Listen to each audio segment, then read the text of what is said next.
1 year ago, the officiant began, these four souls officially became a family.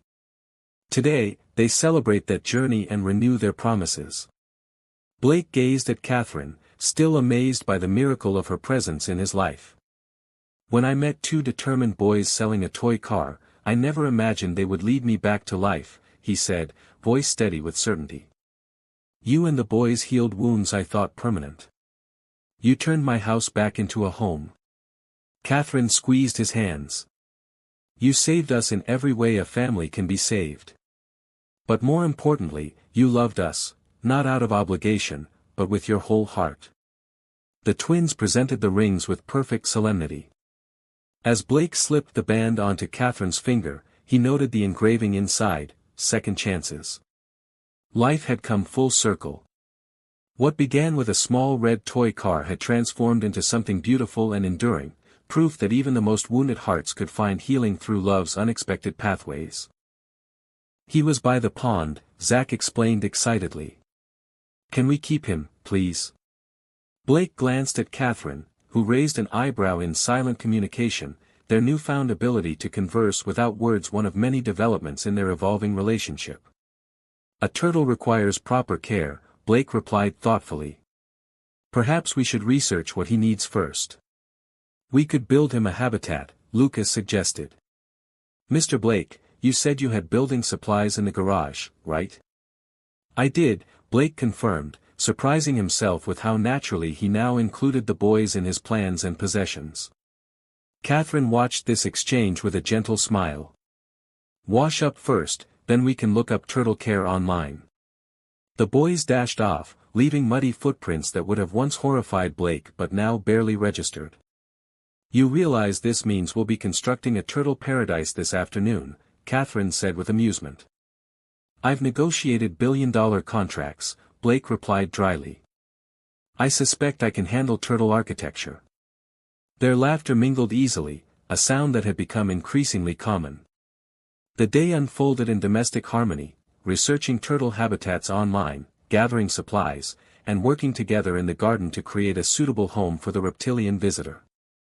Blake, who once delegated every task to staff, found himself kneeling in dirt, patiently explaining to the twins how to create proper drainage for their habitat. Mrs. Winters, bringing lemonade to the garden, paused to observe her employer, the formidable CEO now sporting dirt-smudged khakis and a relaxed smile as he worked alongside the boys. The housekeeper exchanged a knowing glance with Catherine, both women silently acknowledging the transformation. That evening, after tucking the twins into bed, another ritual Blake had gradually joined, he and Catherine settled in the library with glasses of wine. The turtle habitat is quite impressive, Catherine commented, curling comfortably into a corner of the sofa. You've missed your calling as an environmental engineer. Blake smiled, his posture more relaxed than she'd ever seen in their early days. The board would be shocked to see me covered in mud and pond water. Your company has been patient with your reduced schedule, Catherine observed. The benefits of being the founder, Blake replied. Though my executive team has handled things admirably in my partial absence. A comfortable silence settled between them, broken only by the ticking of the antique clock and the distant sounds of the house settling. I received a job offer today, Catherine said finally. Administrative director at a nonprofit. The salary is modest but adequate, and they're willing to accommodate my treatment schedule. Blake set down his wine glass carefully. Congratulations, he said, his tone measured. When would you start? I haven't accepted yet, Catherine replied, watching his expression. It would mean decisions about other matters. The unspoken question hung between them, would accepting the job mean leaving the estate, ending this careful dance they'd been performing? Catherine, Blake continued softly, we've lived in this beautiful limbo for months now. The boys consider this home. They consider you, he hesitated. Family, Blake supplied, his voice carrying a hint of vulnerability rarely revealed. Catherine nodded. They've grown to love you. And she stopped suddenly, uncertain. Blake moved closer on the sofa, taking her hand. And you? Catherine met his gaze directly. I've grown to love the man behind the fortress, the man who builds turtle habitats and cheers at Little League games, the man who opened locked doors. Blake's thumb traced circles on her palm. I never expected to feel this way again, he admitted. After losing Sarah and Thomas, I convinced myself it was safer to feel nothing. And now? And now? Catherine prompted gently. Now I find myself terrified by how much I have to lose, Blake confessed, how essential you and the boys have become to my life. Catherine leaned forward until their foreheads touched. Then ask us to stay, she whispered, not as guests or charity cases. Ask us properly. Blake sat in his office the following morning, staring at the small velvet box on his desk. The antique ring inside, his grandmother's, had been in a safe deposit box for years. He'd retrieved it yesterday after his conversation with Catherine, his mind racing with possibilities. Ask us properly, she had said. The words echoed in his mind, both thrilling and terrifying. Blake Harrison, who made multi-million-dollar decisions daily without hesitation, found himself paralyzed by uncertainty. A gentle knock interrupted his thoughts. Mr. Blake? Lucas peered around the door. Mom said to tell you lunch is ready. I'll be right there, Blake replied, quickly slipping the ring box into his desk drawer. Lucas lingered. Are you okay? You look worried. Blake managed a smile. Just thinking about some important decisions. About us staying? Lucas asked with startling directness. Zach and I want to stay forever. Blake's breath caught. You do? Lucas nodded solemnly. Mom's happier here, and you're happier with us. We can tell. You're very perceptive, Blake observed. The boy shrugged. Twins notice things. He hesitated, then added, Mom loves you, you know. She smiles different when you're around. Before Blake could respond, Lucas disappeared down the hallway, leaving him stunned by the simple wisdom of a 10-year-old. At lunch, Blake found himself studying Catherine across the table as she laughed at something Zach said. She caught his gaze and smiled, that special smile Lucas had mentioned, sending warmth spreading through his chest. I thought we might visit the lake this afternoon, Blake suggested as they finished eating. The weather's perfect for it. The twins cheered their approval. Blake's estate included a small private lake, complete with a boathouse and dock, which had become a favorite spot during the summer heat. Hours later, as the sun began its descent, Catherine and Blake sat on the dock, watching the twins splash in the shallows. A comfortable silence stretched between them, broken only by the boys' laughter and the occasional call of birds. I spoke with the nonprofit director this morning, Catherine said finally. I asked for a few more days to consider their offer. Blake nodded, his fingers unconsciously touching the ring box in his pocket. What's holding you back? Catherine turned to face him fully. You know exactly what's holding me back, Blake. The same thing that's had you distracted all day. Her expression softened. Whatever you're wrestling with, just say it. Blake took a deep breath. When I bought that toy car from the boys, I never imagined where it would lead. I was empty, functioning, but not living. He gazed out at the twins. Then suddenly, my house was full of noise and chaos and life again. It wasn't just charity, was it? Catherine asked quietly. Even at the beginning. Blake shook his head. I told myself it was, that I was just helping because I could. But from that first day, seeing those twin boys trying so desperately to save their mother, he met her eyes. They reminded me of Thomas, but they also reminded me of what it meant to care deeply about something beyond myself. Catherine reached for his hand. And now? Now I can't imagine this house without you in it, Blake said, without the boys running through the halls, without your laugh in the kitchen, without, he squeezed her hand. Without the family we've somehow become. The twins' splashing grew more distant as they chased each other along the shoreline, giving the adults a moment of privacy. I used to think I didn't deserve happiness, Blake continued, that surviving when Sarah and Thomas didn't was some cosmic punishment. And now? And now? Catherine prompted again. Now I think maybe they would want this for me, for us. Blake reached into his pocket and withdrew the ring box. I've been carrying this around all day, trying to find the perfect moment, the perfect words. Catherine's eyes widened as he opened the box, revealing a vintage emerald surrounded by diamonds. I'm not offering security or stability or financial support, Blake said, his voice steady despite his racing heart. I'm offering partnership, family, a life together that honors both our pasts but isn't defined by them. He took her hand. Catherine Wilson, will you and your remarkable sons make this house a home permanently? Will you marry me? Catherine's eyes filled with tears. For a moment that stretched eternally, she simply looked at him, her expression unreadable. Then, slowly, she nodded. Yes, she whispered. Yes, we'll stay. Yes, I'll marry you. Blake slipped the ring onto her finger with trembling hands, then pulled her close. Their kiss was gentle at first, then deepened with the promise of shared futures and healing hearts. They broke apart at the sound of approaching footsteps. The twins ran toward them, dripping wet and curious. What's happening? Zach asked, noticing his mother's tears and Blake's uncharacteristically emotional expression. Catherine extended her hand, showing them the ring. Mr. Blake has asked us to stay permanently, as a family. The boys stared at the ring, then at the adults, processing this information. Does that mean you're getting married? Lucas asked cautiously. Blake nodded. If that's all right with you both.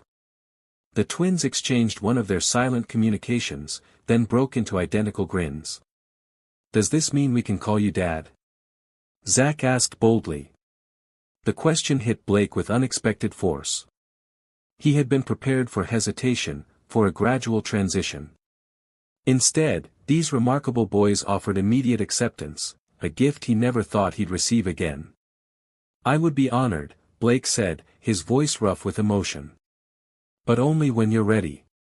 The twins launched themselves forward, wrapping their arms around both adults in an enthusiastic group hug that nearly toppled everyone into the lake.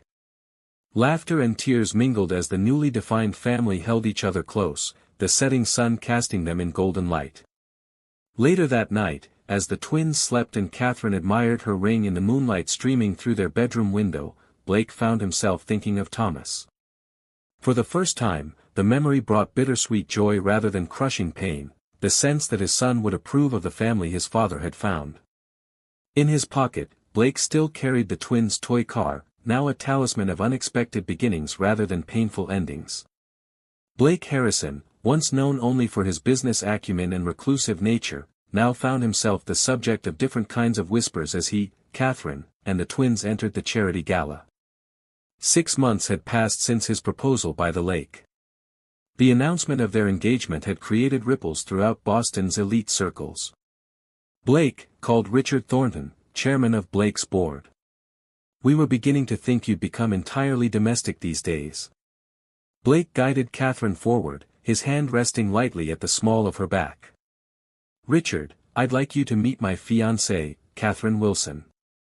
Catherine, elegant in a midnight blue gown that complemented the emerald on her finger, extended her hand with quiet confidence. It's a pleasure to meet you, Mr. Thornton. Blake speaks highly of your business partnership. Richard's expression betrayed momentary surprise before he recovered his polished charm. The pleasure is mine. Blake has been different these past months, happier. Now I understand why. As they moved through the crowded ballroom, Blake introduced Catherine to colleagues and business associates. Some responded with genuine warmth, others with barely concealed curiosity about the woman who had captured the heart of Boston's most eligible widower.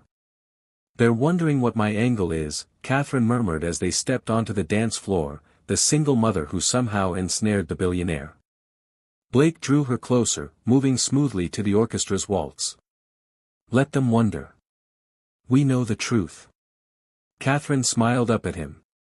Which is? That I'm the fortunate one, Blake replied, his voice low and sincere, that somehow I was given a second chance at happiness I never thought I deserved. Later that evening, as they drove home, Catherine rested her head against Blake's shoulder. "The boys will want a full report. Zach was convinced you'd be eating from golden plates." Blake chuckled. "Wait until they hear about the chocolate fountain." They found Mrs. Winters in the living room, reading to the twins, who had stubbornly refused to sleep until their mother and Blake returned. "Mom! Dad!" Zach exclaimed, the term "dad" now comfortably established in their daily lexicon. "How was the fancy party?" Blake still felt a surge of emotion each time the boys called him Dad, a title he thought he'd never hear again. "Less exciting than you'd imagine," he replied, loosening his tie. "Mostly grown-ups talking about boring things." "Did you dance?" Lucas asked, scrambling to make room on the sofa for them. Catherine kicked off her heels with a sigh of relief. "We did. Your future dad is surprisingly good at it." The twins looked impressed. "Can you teach us?" Lucas asked. "For when we go to fancy parties too." "Of course," Blake promised, settling beside them, though those might be a few years away yet. Mrs. Winters excused herself, smiling at the family tableau, so different from the solitary evenings that had once defined this household. "I got an A on my science project," Zach announced proudly. Mrs. Peterson said my ecosystem model was exceptional. "And I got picked for the school play," Lucas added, not to be outdone. Catherine and Blake exchanged glances of parental pride. These ordinary achievements, homework, school activities, small triumphs, and occasional failures, had become the precious fabric of their shared life.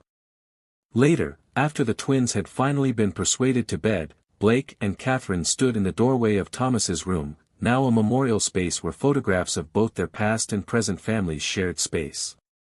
Blake had suggested converting it to a proper bedroom for one of the twins, but Catherine had insisted otherwise. "He's part of our family story too," she'd said. "We don't erase the past, we build on it." Now, as wedding plans progressed and their lives intertwined more completely, Blake realized how right she had been. The room had transformed from a shrine to grief into a bridge between past and future, much like Blake himself. 3 weeks until the wedding, Catherine said softly, leaning against him. "Having second thoughts?" Blake pulled her close. "Only about letting the twins be in charge of the rings. I'm envisioning a dramatic chase scene mid-ceremony." Catherine laughed. "They promised to be on their best behavior. And Mrs. Winters threatened to withhold dessert for a month if they misbehave." "Powerful incentive," Blake agreed, turning off the light as they left the room. "Though I wouldn't care if the entire ceremony descended into chaos, as long as at the end of it, you're my wife and we're officially a family." Catherine kissed him softly. "We already are, Blake. The wedding just makes it official." The garden radiated with springtime glory. Roses climbed trellises, cherry blossoms carpeted pathways, and sunlight dappled the assembled guests. 1 year to the day since Blake's proposal, family and close friends gathered to witness not a wedding but a renewal of vows. Catherine, radiant in ivory, stood opposite Blake beneath an arch of flowers. Between them stood Zach and Lucas, handsome in matching suits, eyes bright with joy as they held the velvet cushions bearing rings. "You've given us so much already," Catherine said, rising to leave. "We can't take advantage of your generosity forever." As she reached the door, Blake finally spoke. "And if I asked you to stay?" The question surprised them both. Catherine turned, her expression a complex mixture of emotions. "Why would you?" she asked softly. Blake had no answer, at least none he was ready to voice aloud. That night, Blake stood before the locked door, key trembling slightly in his hand. For 5 years, he'd preserved this room exactly as it had been the day of the accident, Thomas's room, frozen in time like a memorial. His conversation with Catherine echoed in his mind, "And if I asked you to stay?" The words had escaped before he could stop them, revealing more than he'd intended. With a deep breath, Blake inserted the key. The lock turned with a soft click that seemed to reverberate through the silent hallway. He pushed the door open slowly, dust particles dancing in the beam of light from the corridor. Everything remained as he'd left it, the blue walls covered with solar system decals, the bookshelf filled with adventure stories, the bed with its rumpled spaceship comforter that Mrs. Winters had been instructed never to touch. On the bedside table, a framed photo of Thomas with Blake and his wife, Sarah, all smiling on a beach vacation, their last together. Blake stepped inside, overwhelmed by memories. He picked up a toy car from the collection displayed on a shelf, identical to the one the twins had sold him. Thomas had loved cars too. Mr. Blake? He turned sharply. Lucas stood in the doorway, eyes wide with curiosity and uncertainty. You shouldn't be here, Blake said, his voice hoarse. I'm sorry, Lucas whispered. I heard the door open. His gaze traveled around the room, understanding dawning on his young face. This was your son's room. Blake nodded, unable to speak. What was his name? Thomas. Was he our age? He would be now. He was 5 when, Blake couldn't finish.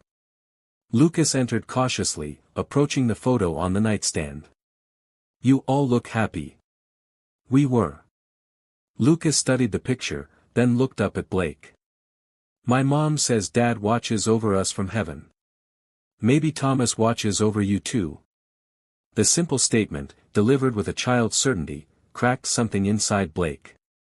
He sat heavily on the edge of the bed, emotions he'd suppressed for years finally breaking through.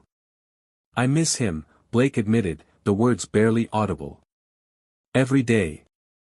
We miss our dad too, Lucas said, sitting beside him. Mom says it's okay to be sad sometimes, but we shouldn't forget to be happy too. From the doorway came a small gasp. Zach stood there, still pale from his illness, but eyes wide at the forbidden room. Behind him, Catherine appeared, her expression softening as she took in the scene. Boys, come away, she said gently. This is private. It's all right, Blake found himself saying. They can come in. Zach approached cautiously, examining the room with quiet reverence. Cool space lamp, he observed, pointing to a rocket-shaped nightlight. Thomas was afraid of the dark, Blake explained, surprising himself with how easily the words came now. We bought this on his 5th birthday. Catherine remained in the doorway, watching as Blake began showing the twins Thomas's favorite books and toys. Each object came with a story, memories Blake had locked away now flowing freely. The pain was still there, but somehow, sharing it made it bearable. Later, after the twins had gone to bed, Catherine found Blake still in Thomas's room, sitting quietly. I'm sorry they intruded, she said. They're naturally curious. Don't be, Blake replied. It was time to open this door. Catherine leaned against the doorframe. It's a beautiful room. He must have been a wonderful little boy. He was. Blake looked up at her. The accident was my fault. I was driving. A truck ran a red light. I survived, they didn't. Catherine crossed the room and sat beside him. That's why you've isolated yourself all these years. You're punishing yourself. The simple truth of her assessment left him speechless.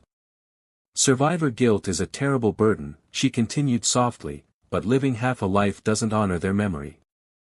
Blake looked into her compassionate eyes and felt, for the first time in years, like someone truly saw him, not the successful CEO, but the broken man beneath the perfect facade. I don't know how to stop, he confessed. Catherine placed her hand over his. Maybe you've already started.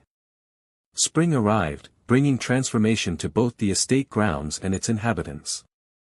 The garden Blake had maintained but rarely enjoyed now became a sanctuary where the twins explored daily. Catherine's health improved steadily, her face regaining its natural glow, her strength returning with each passing week. Most remarkably transformed, however, was Blake himself. The change happened gradually, so subtly that an outsider might not notice.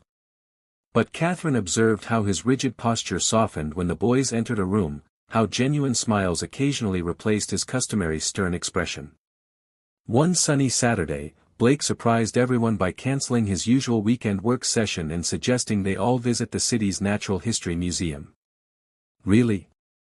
Zack exclaimed, nearly dropping his cereal spoon. "The dinosaur exhibit just opened," Blake said casually, as if family outings were commonplace for him. "Unless you'd prefer something else." "Dinosaurs are perfect," Lucas confirmed enthusiastically. Catherine watched this exchange with quiet amazement. "Are you sure, Blake? You usually work Saturdays."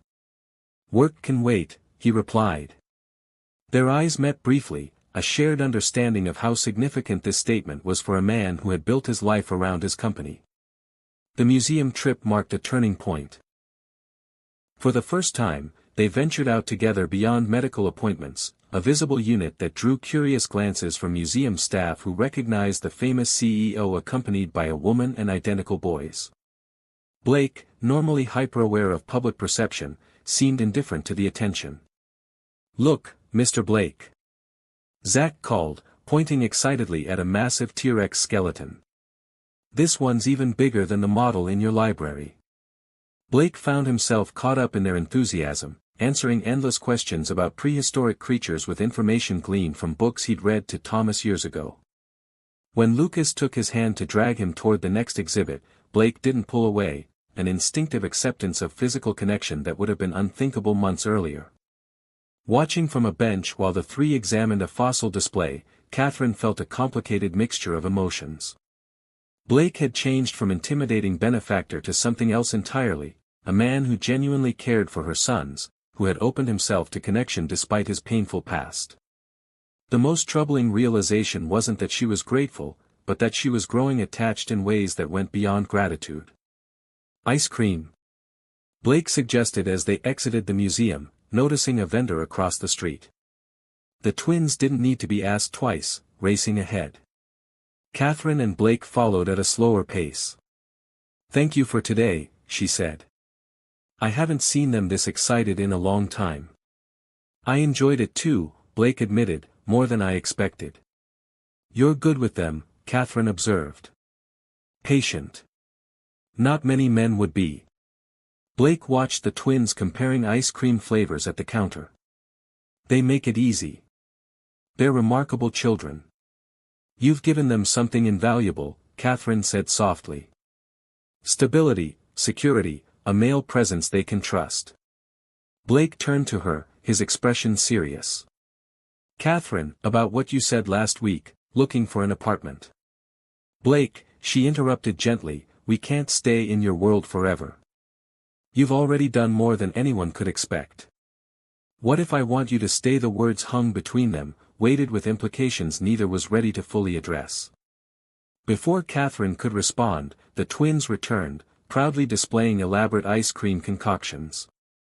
"Mr. Blake, can we go to the park next weekend?" Lucas asked eagerly. "Perhaps," Blake replied, glancing at Catherine. "We'll see."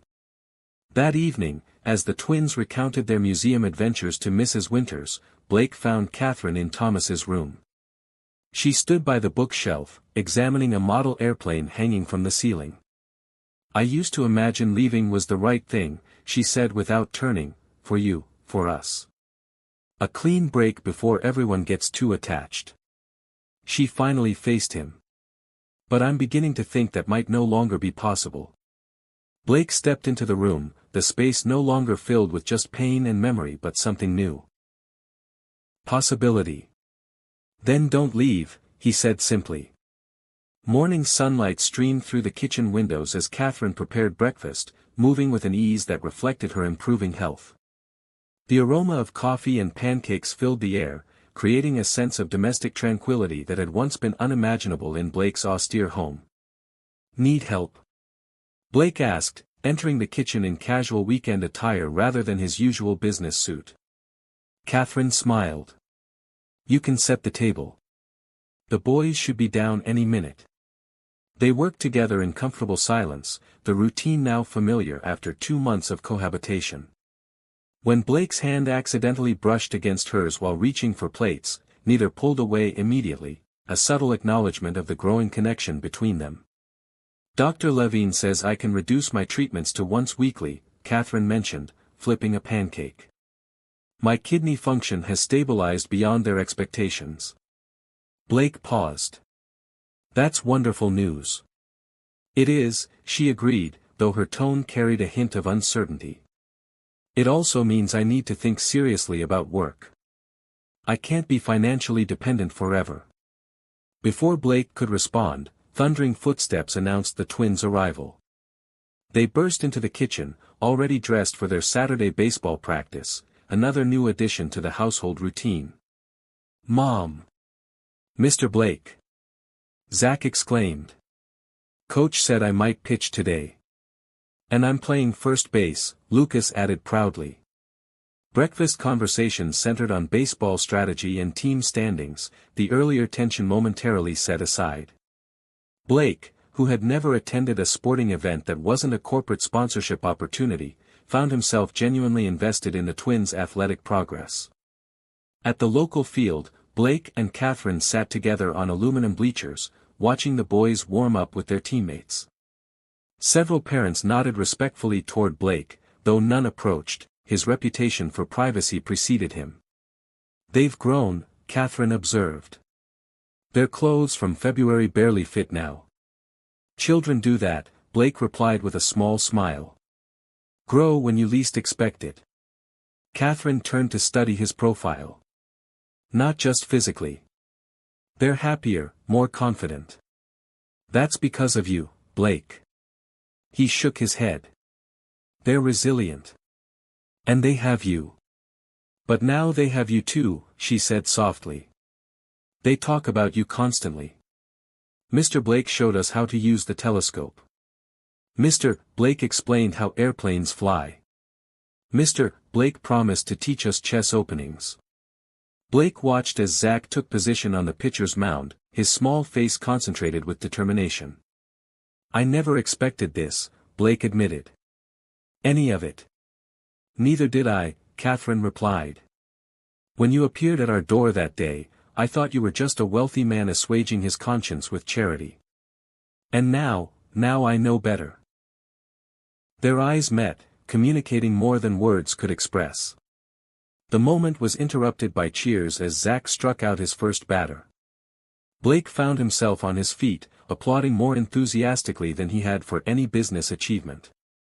Later that evening, after the twins had gone to bed, Blake and Catherine sat on the terrace, the spring air mild and fragrant with blooming flowers. Between them rested the real estate listings Catherine had been discreetly researching. These are all too far from your treatments, Blake observed, examining the circled apartments. They're what I can afford, Catherine replied pragmatically. I've applied for administrative positions that would accommodate my medical schedule. Blake set the papers aside. There's another option. Blake. Hear me out, he interrupted gently. This house has 7 bedrooms. The boys are thriving in their school. Your medical team is nearby. He paused, gathering courage. Stay. Not as temporary guests, but permanently. Catherine looked away, her profile gilded by moonlight. People would talk. They'd say I manipulated you, that the boys and I are taking advantage. Let them talk, Blake said with sudden fierceness. I've spent 5 years making decisions based on what others might think, on maintaining perfect control. I'm tired of it. What exactly are you proposing? Catherine asked, her voice barely above a whisper. Blake reached across the table, taking her hand.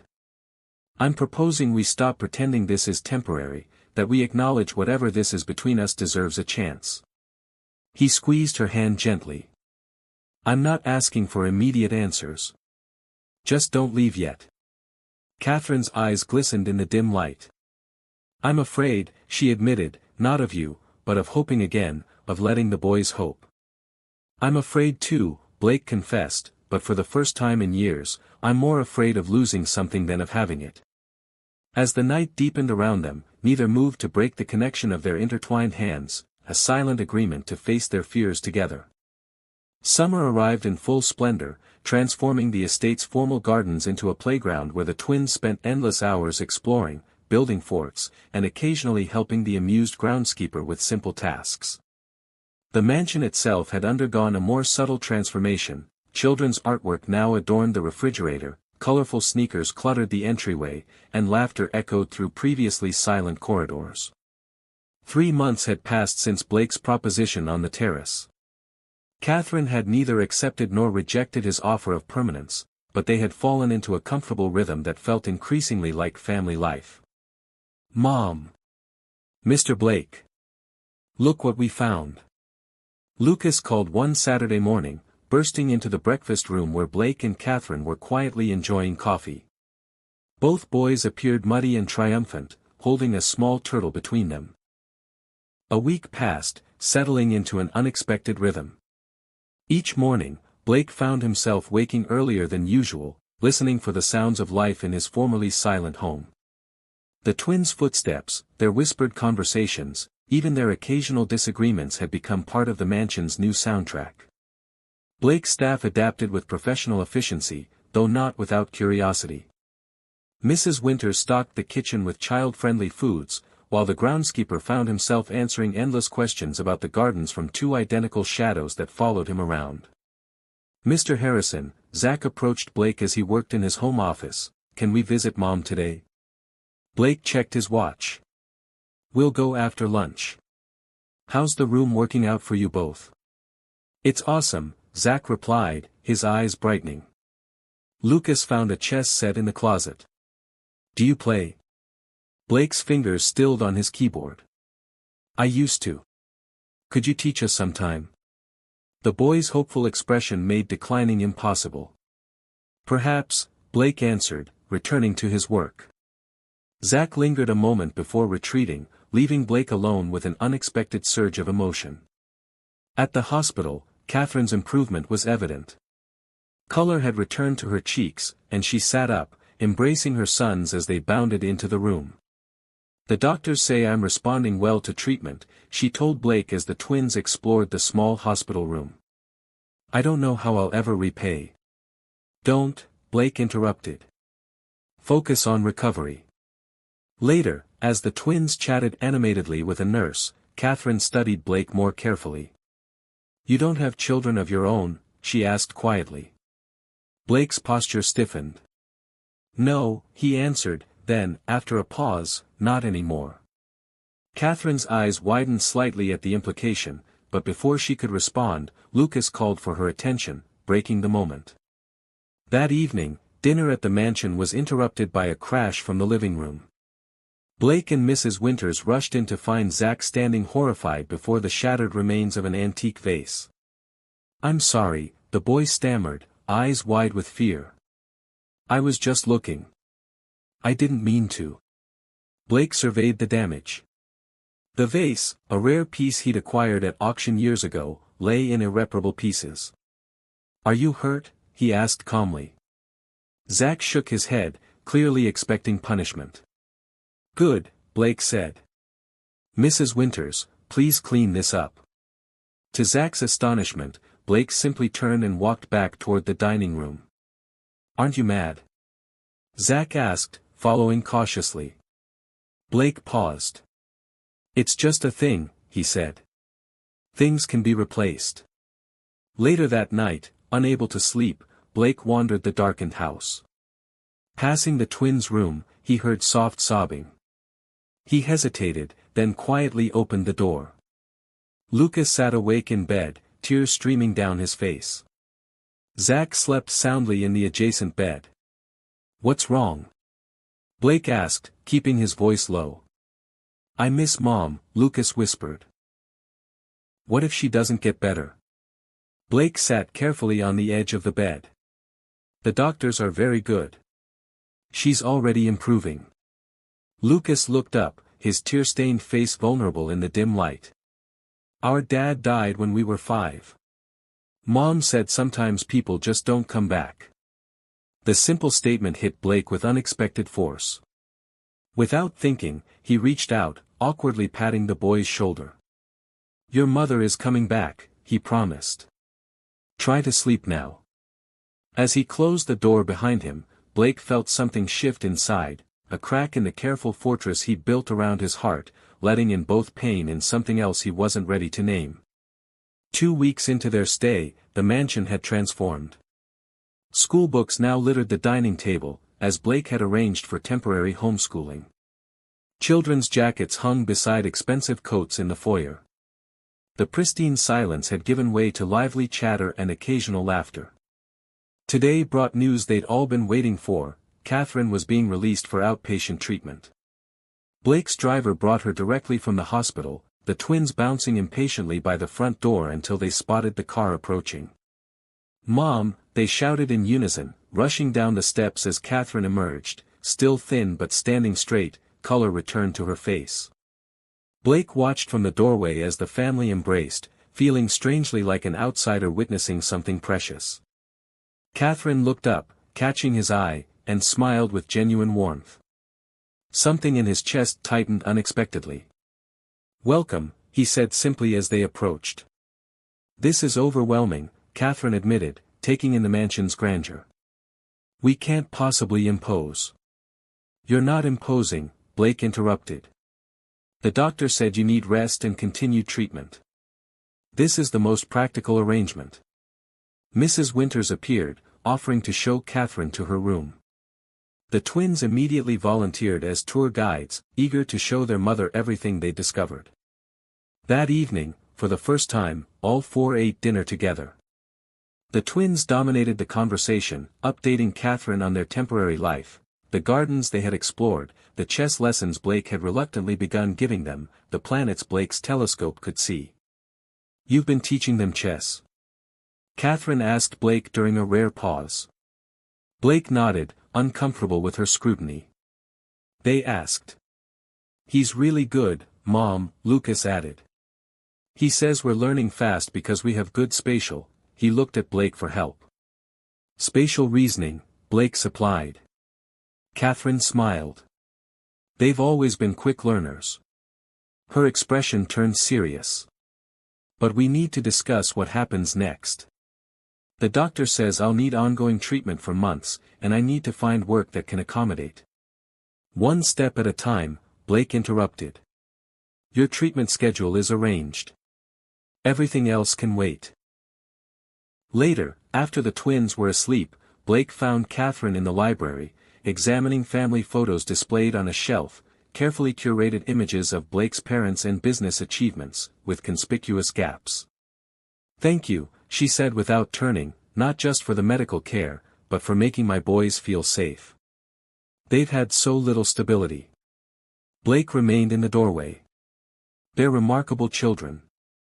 "They mentioned a locked room," Catherine said carefully. "They think it might be filled with treasure." Blake's posture stiffened. "Just storage," he lied. Catherine turned, studying him with gentle perception. "I understand privacy, Mr. Harrison. We all have parts of ourselves we keep locked away." The simple understanding in her voice nearly undid him. For years, colleagues and associates had tiptoed around his past, treating him like a ticking bomb. Catherine's straightforward acknowledgement was disarming. "Blake," he said suddenly. "Please call me Blake." She nodded. "Blake." An awkward silence fell between them, filled with unasked questions.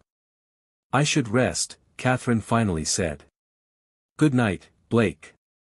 After she left, Blake poured himself a drink, contemplating how quickly these strangers had infiltrated his carefully constructed solitude.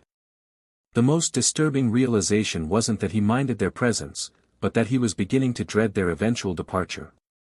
Out of habit, his hand reached into his pocket, where he still carried the twins' toy car.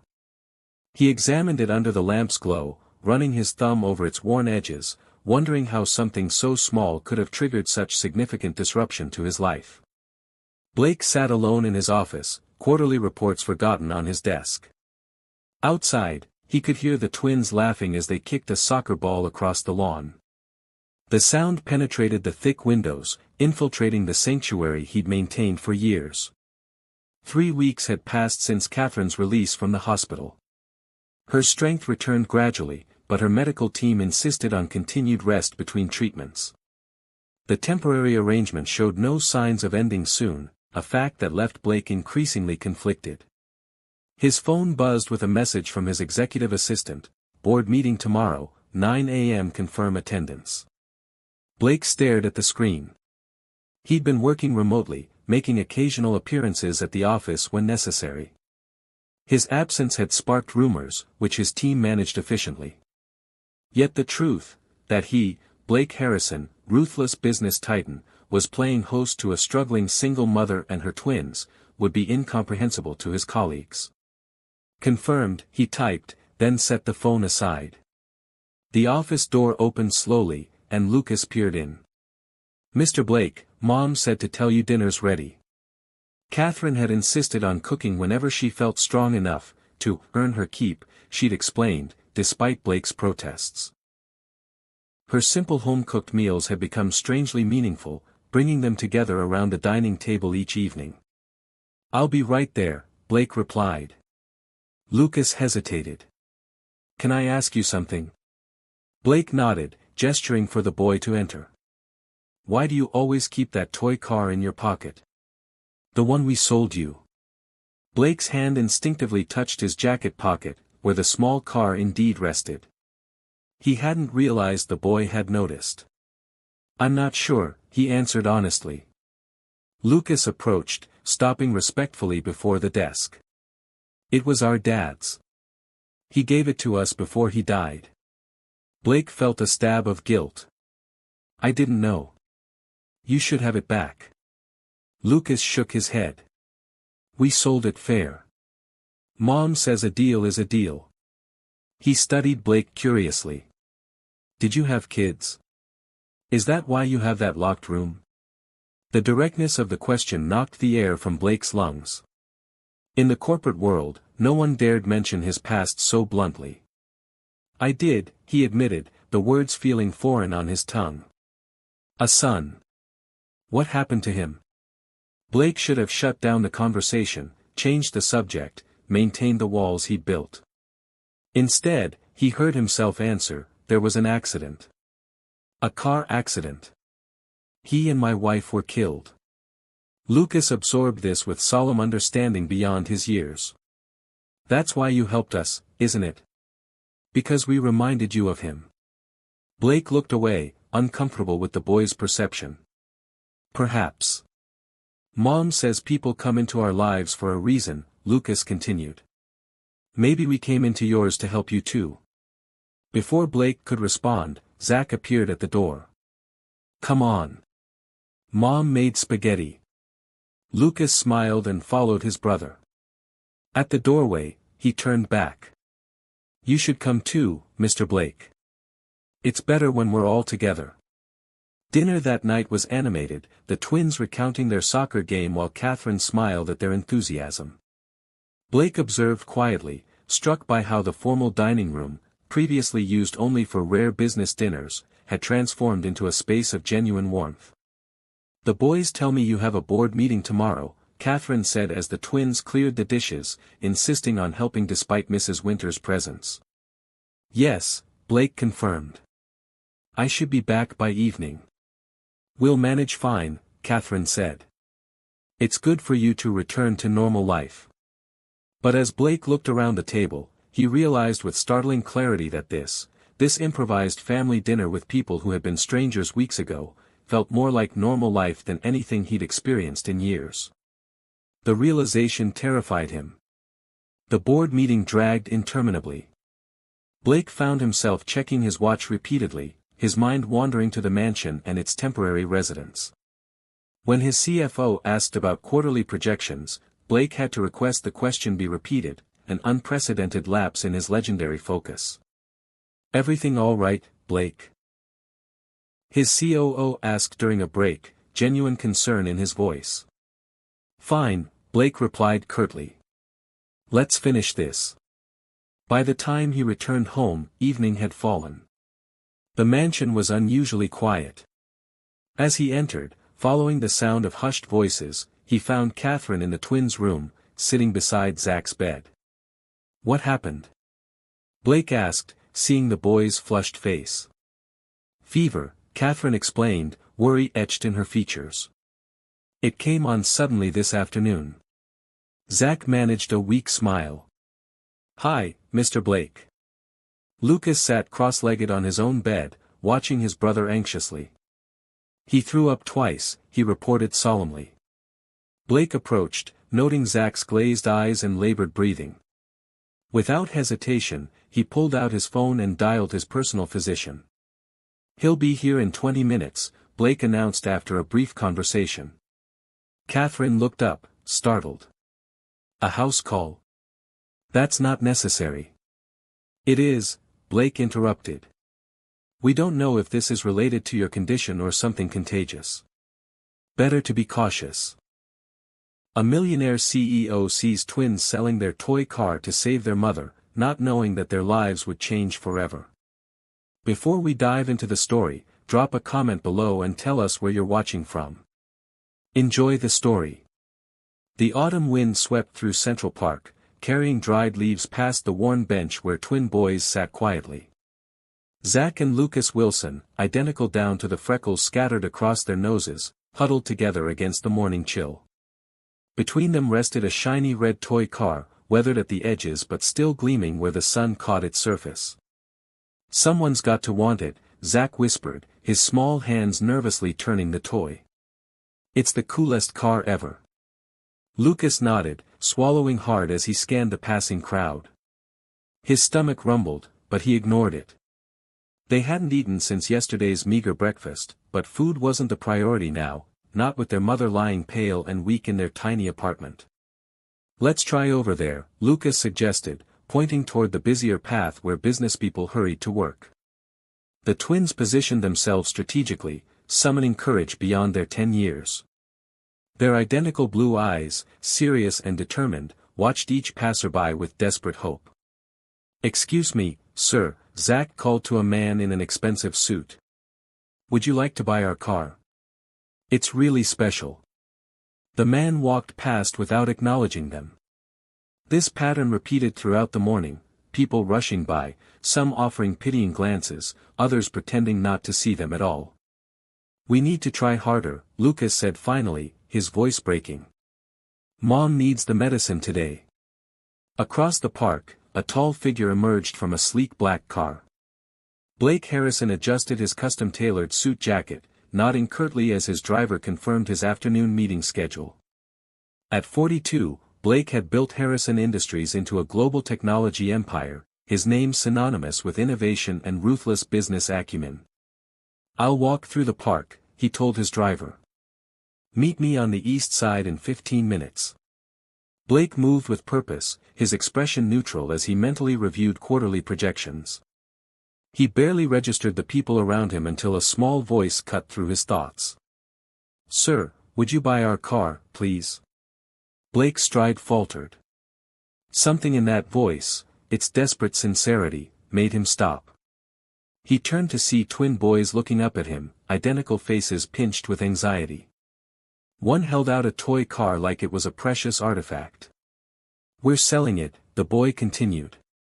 "It's really fast, and the door's even open." Blake found himself staring at the twins, an unexpected tightness forming in his chest. Something about their earnest faces, the careful way they handled the toy as if parting with a treasure, resonated with him in a way he couldn't explain. "How much?" Blake heard himself ask. The twins exchanged glances. "Whatever you can pay," the one holding the car answered. "We just need it for our mom. She's really sick." Blake's gaze lingered on the toy car. It was obviously cherished, clean despite its age, with clear fingerprints showing where small hands had gripped it countless times. Without fully understanding why, he reached for his wallet and removed several large bills. "Here," he said, extending the money. "Will this help?" The boy's eyes widened at the amount, far more than they'd hoped for. Zach carefully placed the toy car in Blake's palm, his small fingers lingering for a moment before reluctantly pulling away. "Thank you, sir," Lucas said, his voice trembling with relief. This will help our mom a lot. Blake pocketed the car, watching as the twins gripped the money tightly and hurried away. He should have continued his walk, returned to the day's agenda, and forgotten this brief interaction. Instead, he found himself watching the boys' retreating figures, those identical heads bent together in urgent conversation. Blake turned to his driver, who had followed at a discreet distance. "Follow them," he said quietly, surprising himself with the command. "I want to see where they live." As his car moved slowly behind the hurrying twins, Blake stared at the toy car now resting in his hand.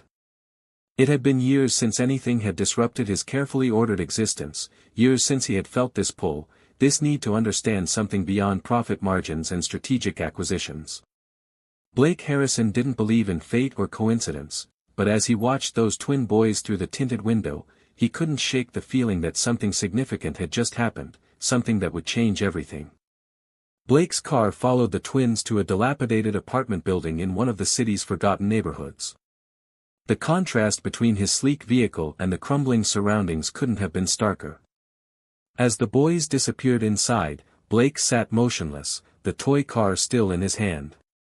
"Wait here," he told his driver, stepping out before he could reconsider. The building's stairwell smelled of mildew and despair. Blake climbed 4 flights, following the sound of excited children's voices until he reached a door with peeling paint.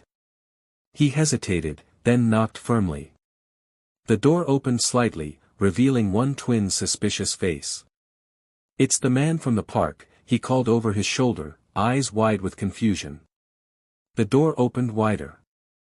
Both boys stood there, uncertainty written across their identical faces.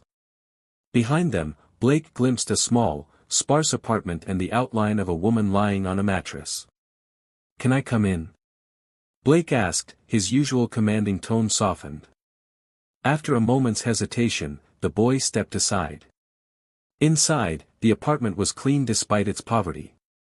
What struck Blake most was what was missing: no excess, no comforts, just bare necessities. "My mom's sleeping," one twin whispered. Lucas, Blake thought, though he wasn't certain. Catherine Wilson lay on a thin mattress, her breathing labored, skin ashen against the worn sheets. Even in illness, her resemblance to her son's was unmistakable, the same delicate features, though her once vibrant face was now hollow with suffering. "How long has she been like this?" Blake asked quietly. "Weeks," Zach answered, his small shoulders sagging. "She gets worse every day." Blake knelt beside the mattress, gently touching Catherine's arm. Her skin burned with fever. "She needs a hospital," he said decisively. "We don't have money," Lucas replied, his voice small. "That's why we were selling our car." Blake looked at the toy, still in his pocket, then at the desperate faces of the twins. Something inside him, something he thought long buried, stirred to life. "I'll take care of it," he said firmly. The boys exchanged glances. "How will we ever pay you back?" Zach asked, clutching the money they'd earned. Blake's expression softened unexpectedly. "You already sold me your car, remember? Now it's my turn to help." Without waiting for their response, Blake lifted Catherine gently in his arms. She mumbled something incoherent, too weak to resist. The twins followed anxiously as Blake carried their mother down the stairs and into his waiting car. "Where are we going?" Lucas asked, holding his mother's limp hand. "To people who can help her," Blake answered, already dialing his phone. As the car pulled away, Blake found himself wondering what had possessed him to get involved. For years, he'd built walls around himself, focused solely on his empire, avoiding anything that might reawaken the pain he'd buried so deeply. Yet something about these twins and their desperate situation had breached those defenses. Looking at their worried faces in the back seat, Blake understood with startling clarity that his carefully isolated life had just become irrevocably entangled with theirs. The emergency room doors slid open as Blake carried Catherine inside, the twins trailing anxiously behind.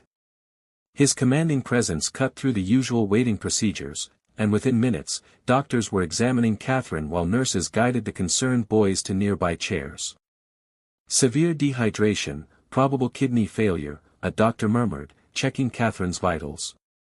How long has she been like this? The doctor asked. They say weeks, Blake replied, watching as the medical team worked with efficient urgency. Will she recover? Blake asked. The doctor's expression remained professionally neutral. She needs immediate treatment. Are you family? Blake hesitated only briefly. Yes, he answered firmly, surprising himself with the conviction in his voice. Tests confirmed the doctor's initial assessment, severe kidney disease requiring immediate dialysis. Blake authorized all necessary treatments without hesitation, signing forms and providing his insurance information as if he'd been caring for Catherine his entire life. Hours later, Blake found himself sitting between the exhausted twins in a quiet hospital corridor. The boys leaned against him, fighting sleep but losing the battle.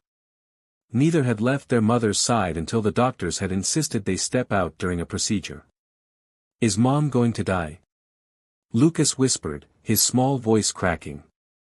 Blake looked down at the boy, seeing fear in those blue eyes that seemed far too wise for their years. No, he said with certainty. She's getting the best care possible now. But what happens after? Zach asked, equally concerned. We can't stay at the hospital forever. The question hung in the air. Blake had been so focused on getting Catherine treatment that he hadn't considered what would come next. The thought of sending these children back to that barren apartment while their mother recovered was unthinkable. You'll come stay with me, Blake heard himself say, the words forming before he'd fully considered them. Just until your mother is better. The twins exchanged doubtful glances. Your house must be really big, Lucas said after a moment, trying to imagine it. It is, Blake confirmed, feeling strangely self-conscious about his wealth for the first time in years. Plenty of room for both of you. When Catherine was finally stabilized and sleeping, a nurse approached with paperwork and questions about childcare arrangements. Blake smoothly took charge, explaining that the boys would be staying with him. His confident tone left no room for argument or suspicion. As they prepared to leave, Blake watched the twins say goodbye to their unconscious mother, each placing a gentle kiss on her forehead with a tenderness that tightened his chest. These children, who had every reason to be broken by circumstance, showed a resilience and love that stirred something long dormant within him. The drive to Blake's estate was silent, the twins pressed together in the back seat, occasionally whispering to each other as the city landscape gave way to manicured suburbs and eventually the private road leading to Blake's mansion.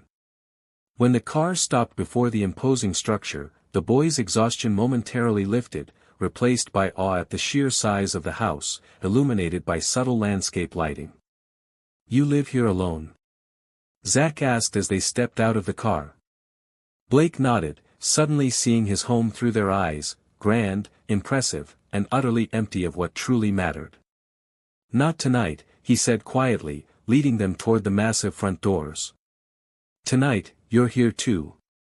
Morning light streamed through tall windows as Zach and Lucas cautiously explored their temporary home. The mansion's grandeur overwhelmed them. Crystal chandeliers hung from vaulted ceilings, artwork worth more than their entire life's possessions lined the walls, and corridors led to seemingly endless rooms. Do you think he has a pool? Lucas whispered excitedly. Probably 3, Zach replied, running his hand along a marble banister. The boys had slept in a guest suite larger than their apartment, in beds so soft they'd felt like they were floating. Despite their concern for their mother, childish wonder temporarily overtook worry as they discovered each new corner of Blake's estate. Blake watched them from his study doorway, coffee in hand. He'd made several calls already, arranging for Catherine's continued treatment, postponing meetings, and instructing his housekeeper to purchase necessities for the twins. He couldn't explain his actions, even to himself. The hospital called, Blake announced as the boys rounded a corner. Your mother is stable.